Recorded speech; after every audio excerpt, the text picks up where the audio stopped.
Hey guys, I'm Diane, and today I want to talk about some of the books that are coming out in March that I'm most looking forward to.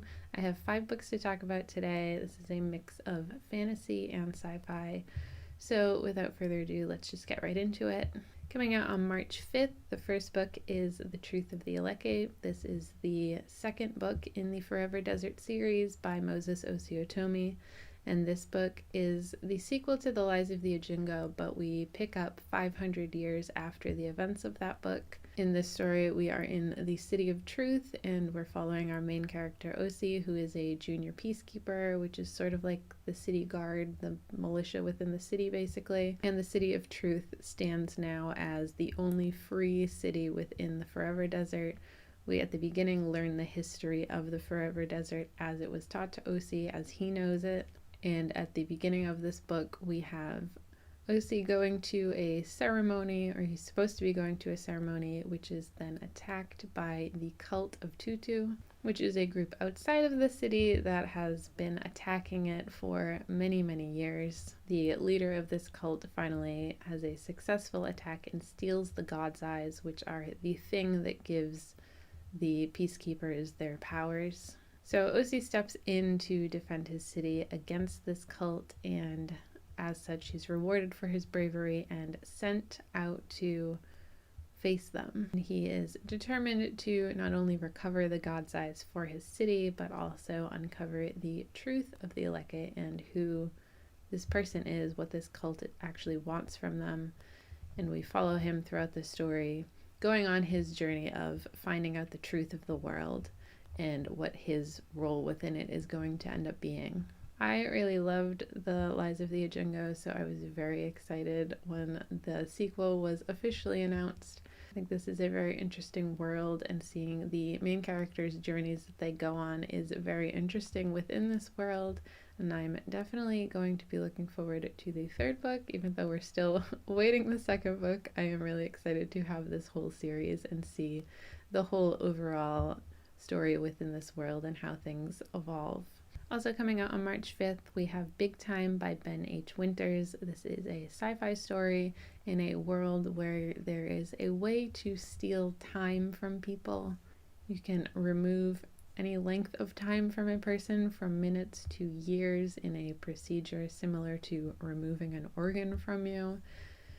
In this story, we follow our main character, Grace, who works at the Food and Drug Administration as a pretty ordinary government employee, single mother, living a pretty uneventful life until one day a picture shows up on her desk of a woman in a hospital bed undergoing a mysterious procedure.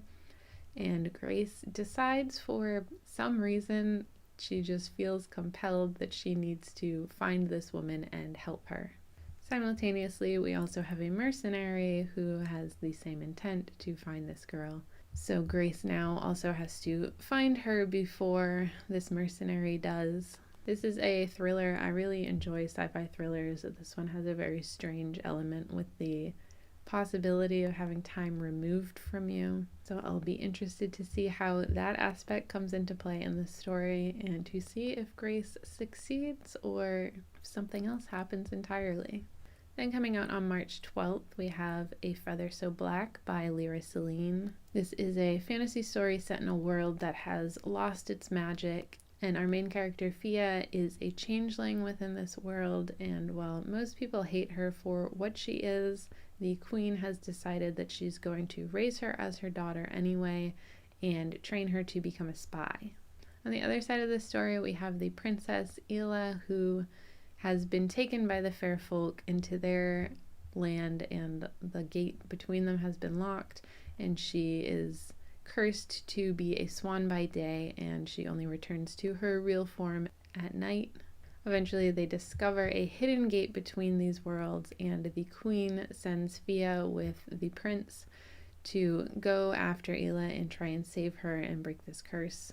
So together, the two venture into this fairy realm and try and save the princess.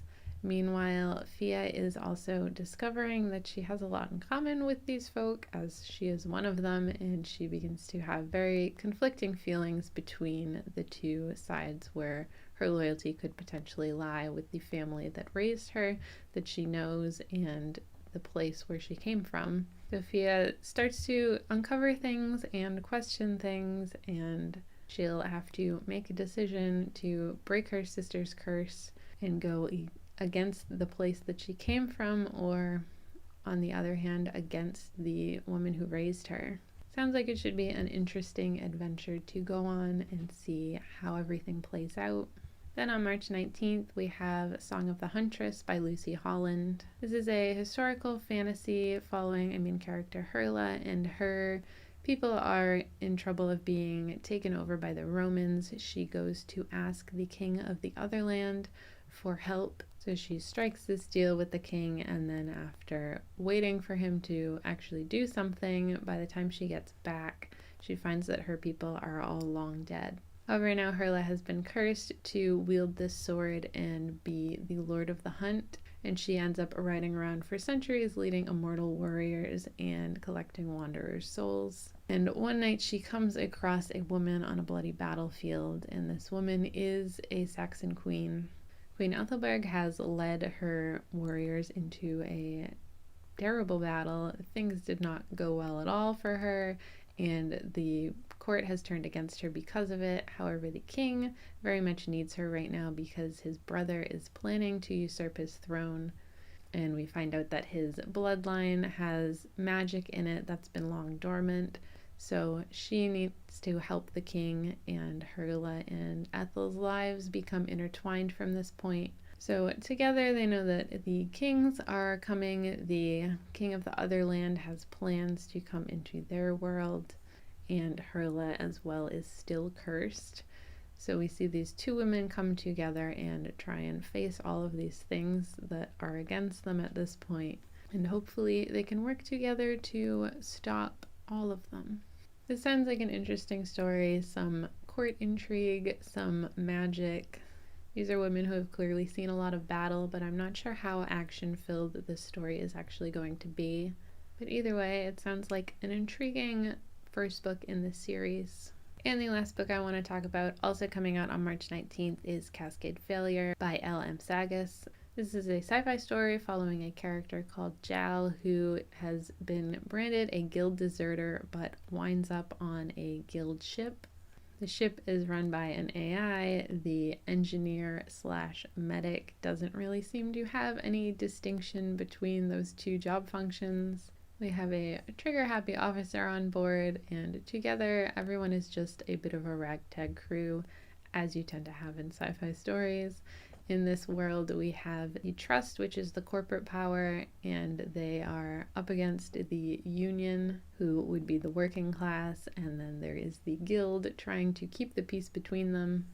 So our crew responds to a distress signal and finds that the world is abandoned. There is a mass grave with one survivor, a programmer who knows what happened there and also knows that the Trust is planning something. And this crew, who may be in over their head, gets involved and tries to put a stop to whatever's going on. I think the base setup of this sounds pretty common within sci-fi. A ragtag crew, they're up against the corporate whatever major corporate entity is ruling, but it is a trope and a setup that I particularly enjoy. I really like seeing how a group works together. I like having that group dynamic of a crew, whether they've been together for a long time or we see them come together. Sounds like it'll be a little bit of a mix within this story, and just seeing what this corporate entity, what the Trust is planning, what they're doing to these planets, and how our crew can hopefully stop whatever's going on.